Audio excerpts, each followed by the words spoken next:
क्या गहुँ कुटाउनु लानुमा पिसाउन? ल हेर्नुहोस् पाहाडतिरको घट्ट। भाइले चाहिँ घट्ट देखाउनु लाग्दैछ, सानो भाइले। हाम्रो तराईतिर चाहिँ मेसिनमा हाल्छ, लाइनबाट चल्ने। यहाँ पनि छन त छन् ती पनि, तर यो पुरानो सिस्टमको जमानाको, जहाँ हाम्रो बाउबाजेहरूले धान गहुँ कुट्ने गर्थे, त्यही घट्ट हो यो। पानीको माध्यमबाट चल्ने। सायद मैले नि पहिलोचोटि देख्दैछु। पुरानो घट्ट हो, त्यहाँ मुनि रहेछ। यो पुरानो घट्ट बिचमा देखिएको, त्यो नयाँ घट्ट।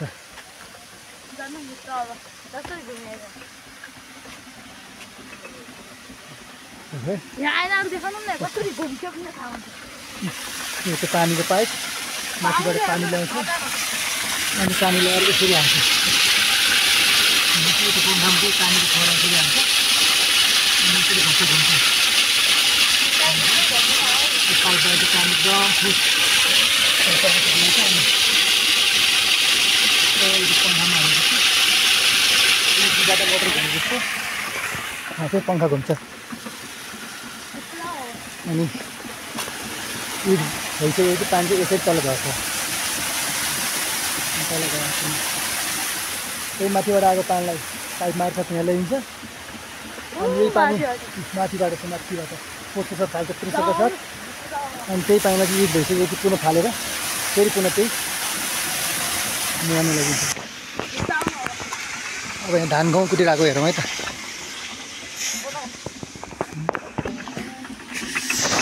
ओहो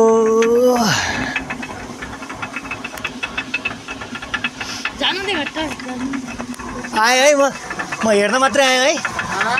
म त नौलो लाग्छ के क्या गहुँ कुटाउनु लानुमा पिसाउन? माथि यहाँबाट चाहिँ गहुँ हाल्ने यसरी।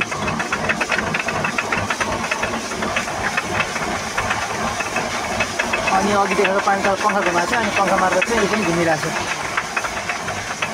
बिस्तारै बिस्तारै गहुँ पिसिरहेको छ।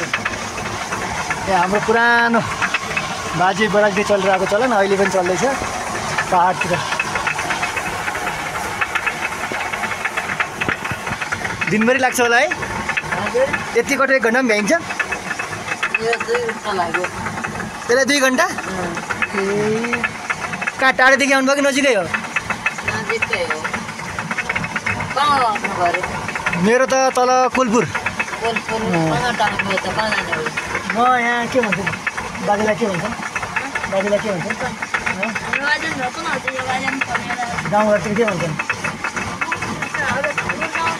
यसलाई चिन्नुहुन्छ? यो यो यो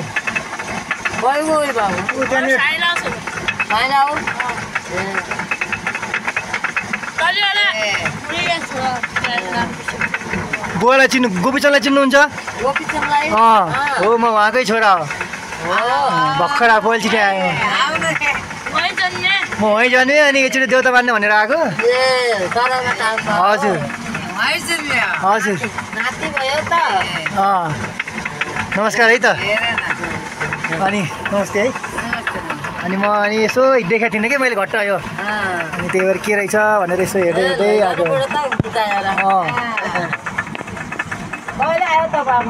म हिजो आएको। हजुर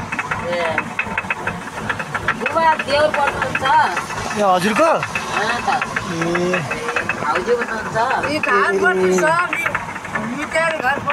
म यस्तै घुम्दै भिडियोमा जान्छु है। ल राम्रोसँग पिस्नु होला है।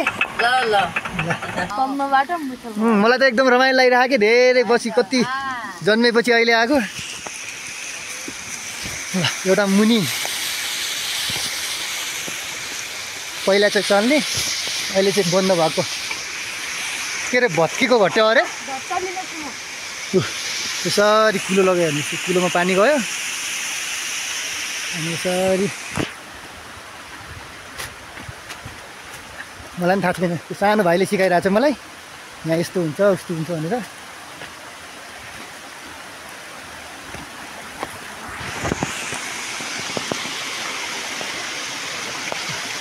पानी हेर्नुहोस्, पाहाडतिरको पानीको सोर्स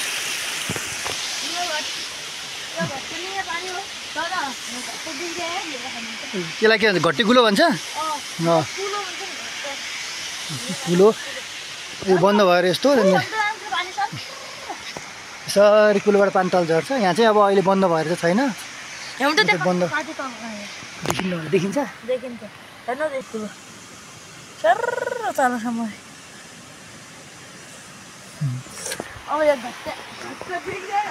कहाँबाट जाने फेरि सिस्नु होला नि सिस्नु त पोल्छ त फेरि पहाडतिरको बाटोहरू यसरी भाइ तल दौड्दै दौड्दै जाँदैछ पनि अनि भाइको पछि पछि हेर्न अल्लो को यो अल्लो यसले के गर्छ यो यसले चिलाउँछ ए सिस्नु चाहिँ पोल्छ कि सिस्नुकै टुप्पा हो यो के न्युरो हो यो बाबु यो न्युरो यो सिस्नु यो दालकोट दालकोट भन्ने यो सिस्नु एकदम पौष्टिक आहार यो पुरानो घट्ट यही हो तल पङ्खाले घुमाउने पार्टी यही हो पुरानो बन्द भइसक्यो यो उठाउने यो यस्तो नै उठाउने उठा त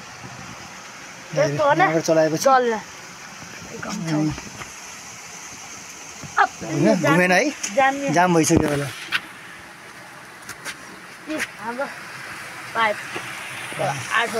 यो पानी खाने पाइप हो यो घर घर पानी लाग्ने पाइप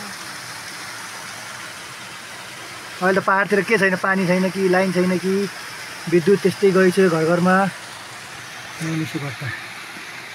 यो निकालेपछि यो माथि माथि आउँछ यो यस्तो निकालेपछि यो अलि तल बस्छ क्या ए यसलाई माथि उठाएपछि चाहिँ यो उठ्छ अलि त यो उठाएपछि यो पनि उठ्ने दल्ने यो यस्तो पिठो यो त अहिले बिग्रेन त त्यो त घुमिरहेको हुन्छ नि यो त यहाँबाट चाहिँ हामीले यो पुरानो सिस्टम यो यहाँ यस्तो देखिरहनु होला तलतिर पनि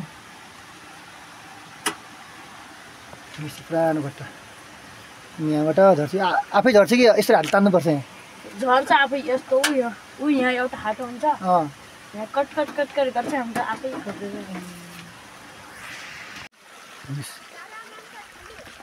साथी